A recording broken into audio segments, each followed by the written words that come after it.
Bharatiya Janata party की सरकार ने हिंसा पर आधारित, नफरत पर आधारित पूरे देश का माहौल बना रखा है।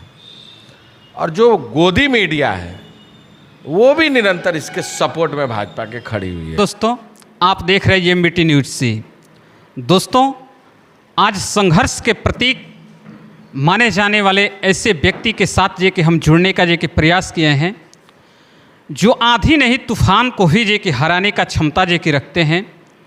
और उस लहर की अगर बात किया जाए तो जब देश में जे कि मोदी लहर की जे कि चर्चा हुई थी, उस टाइम भी अपने क्षेत्र में अपने संघर्ष के बदौलत उस लहर को भी जे कि मात देने वाले व्यक्ति के साथ हम उपस्थित हैं। दोस्तों, एक छोटा सा जे कि परिचय लेंगे और इसके बाद से जे कि हम आगे, हमारे पास कुछ राजनीतिक बिंदु है, इस पर जे कि बात करेंगे। और आप लोग से निवेदन है कि आप लोग वीडियो में कंटिन्यू बने रहें। सर, आपसे एक छोटा सा जे कि परिचय चाहते हैं, इसके बाद से जे कि बात किया जाएगा। सर, अपना एक परिचय दे दीजिए। मेरा नाम अजय लल्लू है। नमस्कार। अजय कुमार लल्लू, और जे कि यह कुशीनगर क्षेत्र से जे कि बिलोंग कर रहे हैं। और दोस्तों, जे कि मैं बता दूं कि भारत के सबसे बड़ा प्रदेश उत्तर प्रदेश में प्रदेश अध्यक्ष भी जे कि रह चुके हैं। और उस आंधी में भी जहाँ कहा जाता है कि नरेंद्र मोदी की लहर चल रही थी, उस लहर में अपने क्षेत्र से दो बार जे कि विधायक रह चुके हैं। ऐसे व्यक्ति के साथ जे कि हमारी वार्तालाप हो रही है।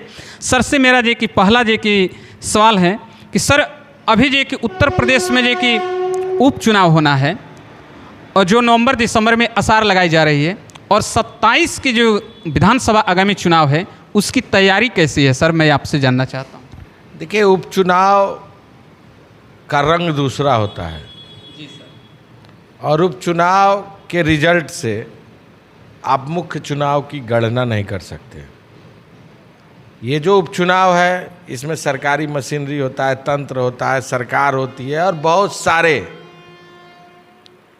ऐसी आधारित व्यवस्थाएं होती हैं जिसके अंतर्गत चुनाव संपन्न होता है।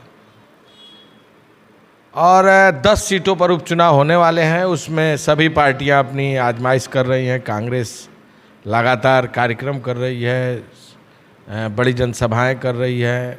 वहाँ हमारे पार्टी के सभी कोऑर्डिनेटर लगाए जा चुके हैं, जो निरंतर लोगों के बीच में जाकर बूथ से लेकर तमाम कमेटियों का गठन करके चुनाव की तैयारी कर रहे हैं। समाजवादी पार्टी भी तैयारी कर रही है और कांग्रेस पार्टी और समाजवादी पार्टी का गठबंधन है। तो मैं समझता हूं कि दोनों मिलकर चुनाव लड़ेंगे। भारतीय जनता पार्टी का सुपड़ा अभी लोकसभा में साफ हो चुका है। और जिस तरह भय, भूख और भ्रष्टाचार फैला हुआ है, हर एक अधिकारी बेलगाम है, जनता का शोषण कर रहा है, जनता के ऊपर अत्याचार कर रहा है, वसूली गैंग बनाकर अधिकारी लगातार लोगों को प्रताड़ित कर रहे हैं। मैं समझता हूं कि 2027 में भारतीय जनता पार्टी बहुत बुरी तरह चुनाव हारने जा रही है और कांग्रेस पार्टी और समाजवादी पार्टी गठबंधन की सरकार निश्चित रूप से 2027 में बनेगी। 2027 में सरकार जे कि आपकी बनेगी, आपका जे कि कहना है। सर, मेरा जे कि मैं ज़्यादा टाइम नहीं लूँगा, कम से कम शब्दों में जे कि मैं बात करूँगा। सर, जे कि आप चलाते हैं, आप नहीं, आपकी पार्टी जे की बात करते हैं, नेता प्रतिपक्ष माननीय राहुल गांधी जी, कि मैं मोहब्बत की दुकान जे कि चलाता हूँ नफ़रत की बाज़ार में। तो इसका असर जे कि आप कुशीनगर क्षेत्र से बिलोंग करते हैं और जे कि अभी बिरवट कोनवलिया जे कि बाढ़ की वजह से बंधा टूटने की कगार पर है, तो इसमें दिखाई देता है सर आपकी मोहब्बत की दुकान। देखिए, ये दो तरह का कॉन्सेप्ट है। पहली बात तो ये समझिए कि नफ़रत का बाज़ार जो पूरे देश में फैला हुआ है, पनपा हुआ है, हिंदू मुसलमान जाति धर्म पर आधारित, भारतीय जनता पार्टी ने, लोगों ने, भारतीय जनता पार्टी की सरकार ने हिंसा पर आधारित, नफरत पर आधारित पूरे देश का माहौल बना रखा है। और जो गोदी मीडिया है वो भी निरंतर इसके सपोर्ट में भाजपा के खड़ी हुई है। मैं समझता हूं कि ये जो हिंसा है, नफरत है, जिसके नाते आम आदमी तरक्की के साधन नहीं ढूंढ पा रहा है। उत्तर प्रदेश में सबसे बड़ा मुद्दा है बेरोजगारी। अगर आप देखेंगे तो 20 से 25 बरस का नौजवान लगभग 21.8% बेरोजगार हैं और 25 से 29 बरस का नौजवान 28.7% बेरोजगार है। और बेरोजगारी का ये आलम है कि जितनी भी भर्तियां निकलती हैं उसके पेपर आउट हो जाते हैं। अभी सिपाही की भर्ती का परीक्षा हुआ है लेकिन अभी क्लियर नहीं हो पा रहे। मैं वही बता रहा हूं, लेकिन देखिएगा इसका रिजल्ट नहीं आएगा। शिक्षक भर्ती के लिए नौजवान सड़कों पर धरना दे रहा है। विशिष्ट बीटीसी और अन्यत्र जितने भी प्रशिक्षु हैं वो इलाहाबाद में आज 2 महीने से धरना दे रहे हैं। 69,000 शिक्षक भर्ती में आरक्षण का घोटाला हुआ और आरक्षण वर्ग के नौजवान, पिछड़े वर्ग के लोगों के साथ इस सरकार ने धोखा किया, उनके पीठ में खंजर घोंपा। पहले आप चुनाव के पहले लिस्ट निकालते हैं, आप मानते हैं कि अब पिछड़ों के साथ धोखा हुआ है, और जब चुनाव खत्म हो जाता है, नियुक्ति देने की बारी आती है, अब कोर्ट दौड़ाते हैं, डबल बेंच से जीत कराते हैं, उसके बाद भी उनकी नियुक्ति नहीं मिलती है, फिर सुप्रीम कोर्ट सरकार चली जाती है, सरकार के लोग चले जाते हैं। तो ये जो हालात है पिछड़ों के साथ, अभी स्कॉलरशिप का मामला बड़ी तेज़ी से वायरल हो रहा है। इतना कम पैसा पिछड़ों के स्कॉलरशिप में दिया गया है कि मैं समझता हूं कि भारत के इतिहास में सबसे कम पैसा के बजट का अलॉटमेंट हुआ है स्कॉलरशिप में। कानून व्यवस्था के नाम पर ये सरकार पूरी तरह फैला। अमेठी में एक पूरे परिवार की हत्या हो गई और रोज की हत्याओं ने उत्तर प्रदेश को हिला के रख दिया है। मैं समझता हूँ बिजनौर हो, मुजफ्फरनगर हो, गाजियाबाद हो, नोएडा हो, कोई ऐसा जगह, कुशीनगर हो, देवरिया हो, गोरखपुर, कल आज ही कुशीनगर देवरिया में एक लड़की के ऊपर एसिड फेंक दिया गया। ये कानून व्यवस्था का सच है उत्तर प्रदेश का। मुख्यमंत्री दूसरे देशों में, प्रदेशों में जाकर भाषण दे रहे हैं। भाषणबाज मुख्यमंत्री को उत्तर प्रदेश से कोई लेना देना नहीं है।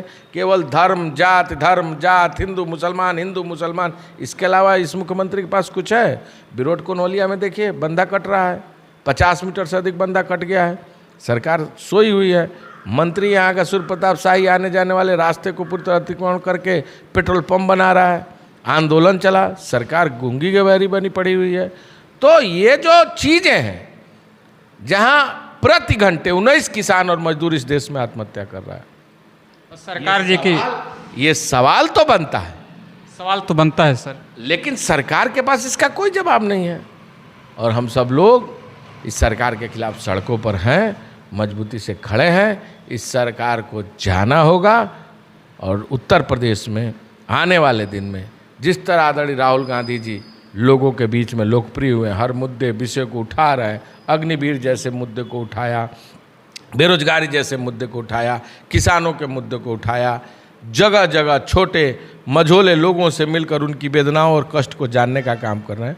मैं समझता हूं परिवर्तन की बयार है और आने वाले दिन में कांग्रेस पार्टी और समाजवादी पार्टी की उत्तर प्रदेश में सरकार है। सर जी कि आपने जी कि बहुत बढ़िया जी की बात बताया, लेकिन मैं यह समझता हूँ कि अभी आप तो जो कि उत्तर प्रदेश में भी सरकार में नहीं हैं और यहाँ पर स्थानीय जो विधायक जी हैं उनके पास कुछ ग्रामीण लोग जे कि गए। मैं आपका भी जे कि कार्यकाल देखा हूँ और उनका भी कार्यकाल देख रहा हूँ। कुछ ग्रामीण लोग गए तो अपना समस्या लेकर के वह सीधे दूसरे के ऊपर निर्भर कर रहे हैं कि आप डीएम साहब के पास जाइए, आप सेक्रेटरी के पास जाइए। क्या आपसे मैं जानना चाहता हूँ कि आप भी विधायक पद पे रहे हैं, आप भी प्रदेश के जे कि प्रदेश अध्यक्ष पद पे रहे हैं, क्या जे कि ऐसे पदों के पास जे कि वह क्षमता नहीं है जो ग्रामीणों की समस्या को दूर किया जा सके? नहीं, देखिए जनता के चुना हुआ प्रतिनिधि का ये जिम्मेदारी, अगर उसके पास कोई भी व्यक्ति जाता, अच्छा बुरा कोई भी, तो अधिकारी से बात करे, उस समस्या का समाधान करे। अगर आखिर अधिकारी और कर्मचारी ने काम नहीं किया है तभी तो जनप्रतिनिधि के पास जा रहा है। जी सर। तो जनता की बात सुनना, जनता सर्वोपरि होती है और जनता ने अगर उनको सम्मान दिया है, जनता ने जनादेश दिया है तो उसका पालन होना चाहिए। मैं समझता हूँ अगर ये नहीं कर रहे हैं तो गलत कर रहे हैं, ऐसा नहीं होना चाहिए। अच्छा सर जी कि मैं अब उस विषय की तरफ जे कि बढ़ने का प्रयास कर रहा हूँ कि अभी जे कि हरियाणा में जे कि चुनाव हो रही है, महाराष्ट्र में और जम्मू कश्मीर और जे कि झारखंड में जे कि होना है, तो चुनाव आयोग वन नेशन वन इलेक्शन के जे कि बात करते हैं भारतीय जनता पार्टी के लोग, और चुनाव आयोग कहता है कि हम जे कि 4 राज्य का चुनाव एक साथ नहीं करा सकते हैं। तो इसमें जे कि क्या जे कि चुनाव आयोग के पास साधन संसाधन नहीं है या उसके ऊपर जबरदस्ती थोपने का प्रयास किया जा रहा है वन नेशन वन इलेक्शन ये से? भाजपा है और भाजपा जो कहती है ना वो कहीं ना कहीं देश के साथ धोखा करती है। वन नेशन वन इलेक्शन कभी संभव ही नहीं है। हर राज्य का कार्यकाल अलग अलग समय में पूरा होता है, देश का कार्यकाल अलग अलग समय पूरा होता है। 4 राज्य का चुनाव नहीं करा पाए और कह रहे हैं वन नेशन वन इलेक्शन। 2 राज्य का चुनाव हो रही है, भाजपा का सुपड़ा साफ है। देखिएगा अभी झारखंड और महाराष्ट्र का भी चुनाव होगा, भाजपा का सुपड़ा साफ हो जाएगा। तो चारों स्टेट, कल ही चुनाव है हरियाणा में, जम्मू कश्मीर में हो गया। पूर्ण बहुमत की सरकार कांग्रेस की बनने जा रही है, गठबंधन की, और हरियाणा में भी कांग्रेस की गठबंधन की सरकार बनने जा रही है। और मैं समझता हूँ कि पूरे देश में जिस तरह की लहर है उस तरह कांग्रेस वापस आ रही है। कांग्रेस जे कि वापस आने के जे कि आसार जे कि अधिक से अधिक दिखाई दे रहे हैं सर। सर मैं यह बात जे कि समझ रहा हूँ कि उत्तर प्रदेश में बुलडोजर चलती है और इस बुलडोजर का जिक्र जे कि गलत मैसेज जे कि अन्य प्रदेशों से जे कि आ रहा है। हालांकि उत्तर प्रदेश ही नहीं, अन्य प्रदेश भी कह रहा है कि यह गलत है।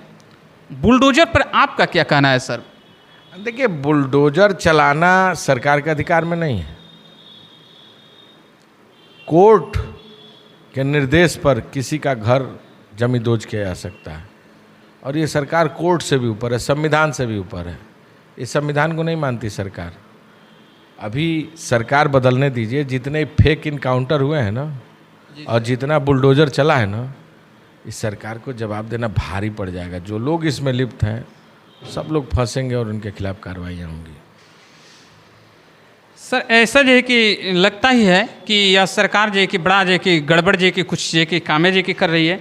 लेकिन सर मैं यह बात जो है कि आपसे जानना चाहता हूँ, आप जो है कि पार्टी के उच्च स्तर पर जो है कि हैं, कि उत्तर प्रदेश में बहुजन समाज पार्टी के जो है कि मायावती जी हैं, जिन पर जो है कि भारतीय जनता पार्टी का टैग जो है कि लगा हुआ है और वो जो है कि वो इंडिया अलायंस में जो है कि आने का संभावना जो है कि बना था, क्या हुआ जो कि फिर से गठबंधन हो सकता है सर कि नहीं हो सकता? देखिए, ये तो उनको तय करना है क्या करना है नहीं करना है। लेकिन अभी का जो समय है, बहुजन समाज पार्टी के नियत में, सोच में बहुत बड़ा फर्क हुआ है। और बहुजन समाज के लोगों के साथ बहन जी को ऐसा नहीं करना चाहिए। जहाँ देश में संविधान खतरे में हो, दलित और पिछड़ा खतरे में हो, अल्पसंख्यक खतरे में हो, वहाँ बहन जी को इंडिया गठबंधन के साथ आना चाहिए था।